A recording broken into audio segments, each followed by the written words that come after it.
جينا للفيديو اللي محير معظم الناس وكل الناس بتسألنا عليه. يا اسلام انت بتعرف ايه؟ او انت بتوكل علف ايه؟ او بروتين كام في المية؟ او الاضافات بتاعتك ايه؟ او الخامات بتاعتك ايه؟ ان شاء الله هنتكلم النهارده عن خلطة علف بسيطة خالص، ولا طين ولا نص طين. احنا هنعمل مع بعض حاجة بسيطة خالص.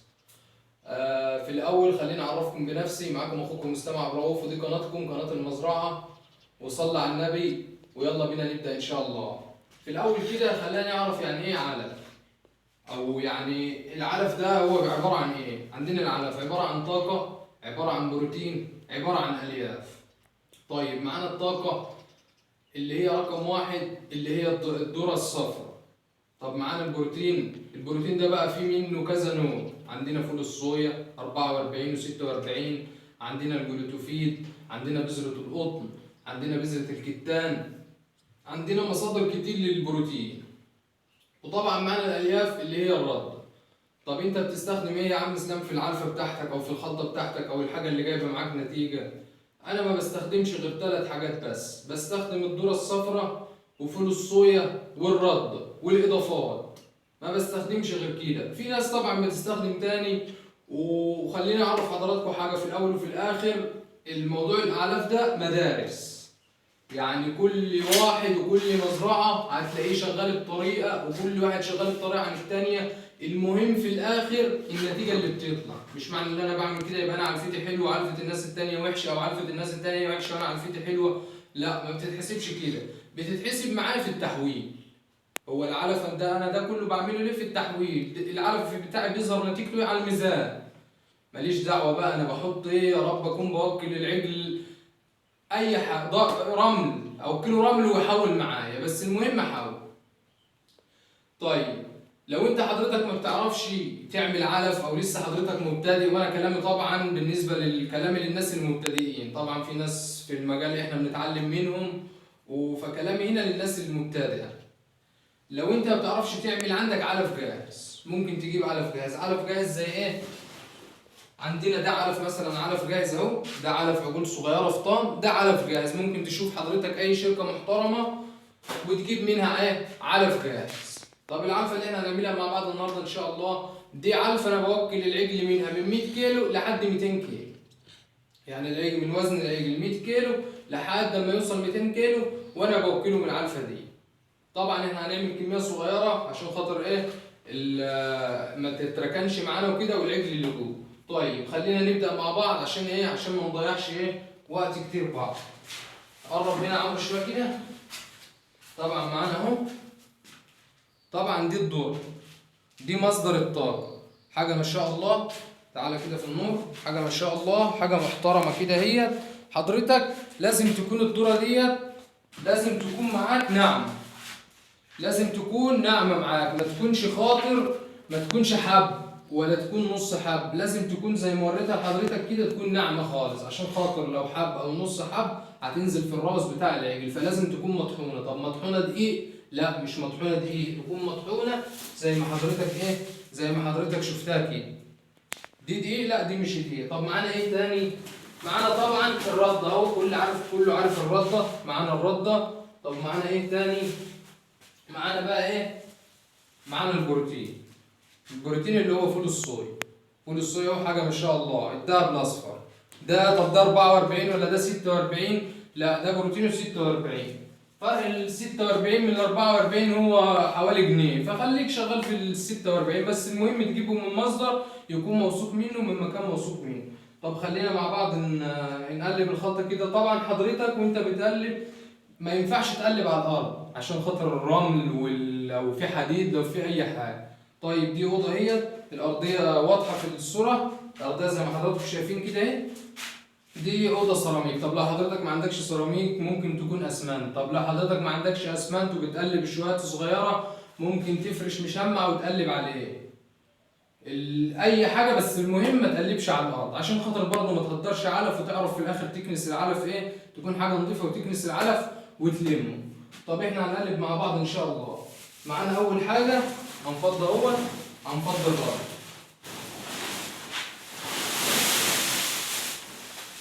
هقول لكم على نسب على النسب في الاخر ان شاء الله. تعالى يا عم نروح هنا عشان الاضاءه. طبعا معانا الرد اهو، معانا ده ايه؟ معانا ده الذره اهو، ما شاء الله، حاجه ما شاء الله عليها.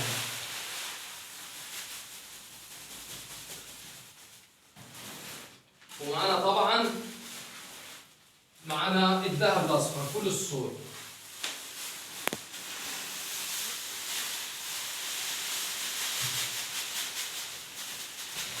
طبعا الكميات هقولها لحضراتكم ايه دلوقتي.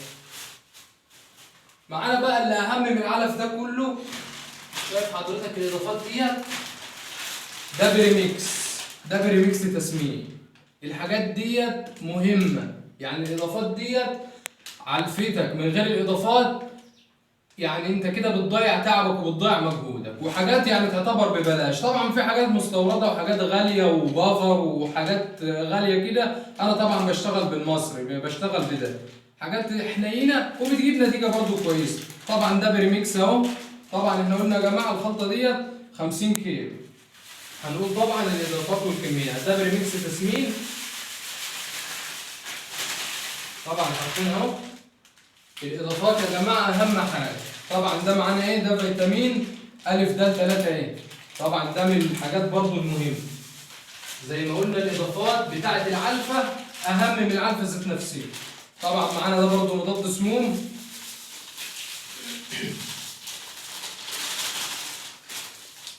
طب معانا ايه تاني؟ معانا برضو ده ملح طعام. ملح الطعام برضو مهم عشان خاطر ايه؟ ينشط معانا الكرش والعجل يشرب ميه بعد ما ياكل وده كله. الطن طبعا بتحط له من 5 ل 10 كيلو ملح طعام، فطبعا دول 50 كيلو انا ايه هحط له بالوام كده. طب فاضل معانا ايه تاني؟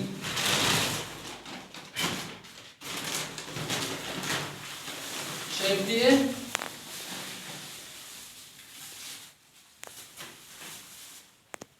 عارف حضرتك دي معانا ايه؟ دي معانا مصدر الكالسيوم، يعني حاجه ببلاش. وبالنسبه للعجول الصغيره ديت هي محتاجه كالسيوم عشان خاطر تبني عظم وتفرد جسم معاه. دي بودره بلاط، يعني ممكن حضرتك تجيب الشكاره ب 20 جنيه الشكاره كلها. الطن بياخد من 10 ل 15 كيلو بودره بلاط من دي. فدي طبعا حاجه مهمه خالص اللي انت تحطها برضه على العلف. حاجات كلها رخيصه وحاجات كلها ببلاش. طبعا حطينا هنا اهو. ده طبعا كيس بريميكس برضه، بس عشان انا حطيت مش هحط تاني. طب احنا دلوقتي حطينا الرده، حطينا الدشيشه، حطينا فول الصويا، حطينا الاضافات كده ان شاء الله علفتنا جاهزه. اللي اهم بقى من اللي احنا حطيناه ده كله، اللي انت تدرب العلفه كلها في بعضها. العلفه ديت لازم تكون مستساغه للحيوان عشان خاطر يستفاد بالعناصر اللي فيها كلها. يعني ما ينفعش احط كده واخد منها، لا. احنا حضرتكم برضه هوريكم ايه نبذه مختصره كده. حضرتك العلفه اهي، شايف حضرتك العلفه اهي. لازم تتقلب كلها في بعضها. الاضافات تخش على الصويا على الرده على كل حاجه اهو.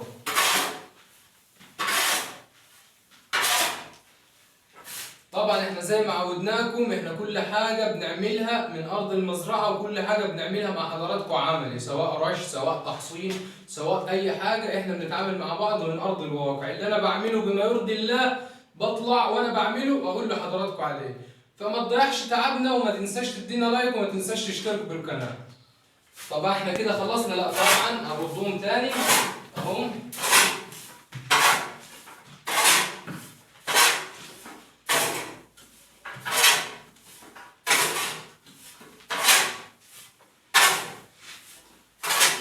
حضرتك لازم العلفة تتخلط ببعضها كويس. لازم العلفة تكون مستساغة بالنسبة للحيوان، وتكون مخلوطة ببعض كويس. طبعا عشان ما اطولش على حضراتكم انا برضو هقلبها تاني. ده يعتبر الشكل النهائي برضو معانا للعلفة كده. الخامات كلها بقت في بعضها اهو. حطينا ايه احنا بقى؟ حطينا 15 كيلو ردة، وحطينا 25 كيلو شيشة، وحطينا 6 كيلو صويا، بجانب الاضافات. كده معانا 50 كيلو. تاني عشان خاطر الناس تبقى فاهمه وتبقى عارفه، معانا 25 كيلو شيشه اللي هي الطاقه، معانا 15 كيلو رد اللي هي الالياف، معانا 6 كيلو صويا اللي هو البروتين. طب حطيت انا حاجه تاني؟ ما حطيتش اي حاجه غير الاضافات دي. العلفه اللي انا شغال بيها، ودي العلفه اللي انا اللي عقولي بتمشي عليه في الاعمار الصغيره. وفي الاخر لو انت حضرتك بتعمل علفه كميات صغيره او حضرتك بتعمل اي علفه، ما تنساش تتركها في التعليقات. كلنا بنستفاد من بعض وكلنا بنكمل بعض. وما تنساش تشترك في القناه. والسلام عليكم.